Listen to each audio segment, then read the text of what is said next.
Good day, folks. I go by the name of Bontle Taele. I'm currently pursuing a degree in Bachelor's of Education in Intermediate Phase. Today, we'll be discussing reflection in teaching. So, what is reflection in teaching? In simple terms, I'd say reflection is looking back at what has transpired in the classroom. So, your ways of teaching, meaning your teaching styles or rather strategies, the way in which you manage your classroom as an educator, what may have happened in the classroom to have a successful lesson or rather to fail, or what might have caused your lesson to fail, and also the type of learning styles that your students prefer. So it's basically looking back at everything that occurs or happens in a classroom. We'll now move on to why is reflective practice important for teachers. So reflective practice is important because it helps teachers grow in the teaching space. It helps them develop or rather implement better strategies of teaching. It helps them learn different ways of doing things in the teaching space in order to have an effective lesson in future, and helps them recognize the things that they may find difficulty in, or the things that they may lack in. And then we'll further go to the challenges teachers face when reflecting. So we'll start with the first one, which is time constraints and heavy workload.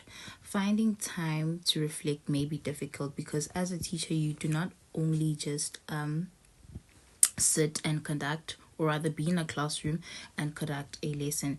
There is other work that you do. So for example, administrative work, marking and duty at work, like break duty, and you have meetings. There is a lot that comes with teaching, so it may be difficult for you to find enough time to sit and reflect on a specific lesson or on whatever that transpires in your classroom when you are teaching. And then secondly, we'll go to emotional resistance and discomfort.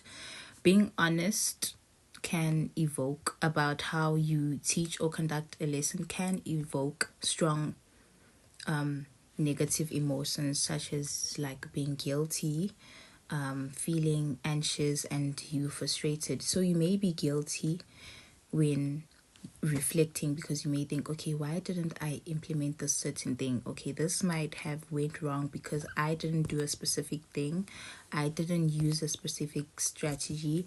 I didn't use certain learning styles that learners prefer. I didn't manage a classroom correctly.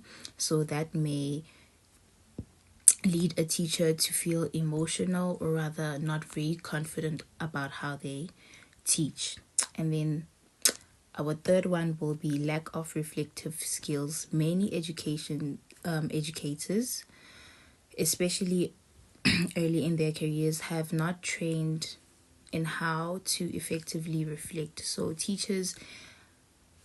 some teachers may have not been like trained, or rather taught or given the enough time to learn how to reflect on themselves and how they do things in a learning space. And then personal blind spot. It is hard to be objective as a teacher about your own assumptions and pedagogical beliefs without external feedback. So it may be hard to how can I put it? It may be hard to criticize yourself as a teacher without external feedback or constructive criticism. So you need your colleagues to help you out when reflecting. And then Our last one will be systemic and collaborative barriers. Reflective practice can sometimes feel like an isolated task. So if you do not have the enough support, maybe in the workspace environment, it may be quite difficult for you as a teacher to reflect and look back because you do not have the enough support in your workspace. So maybe it can be from people in the higher positions, your HOD, the principal, the deputy principal, or your your colleagues. And then our last aspect of reflection in teaching is how reflection is supported by educational policy documents such as CAPS and the minimum requirements for teacher education qualifications. And CAPS, it basically encourages teachers to regularly assess and enhance their teaching method. So assessment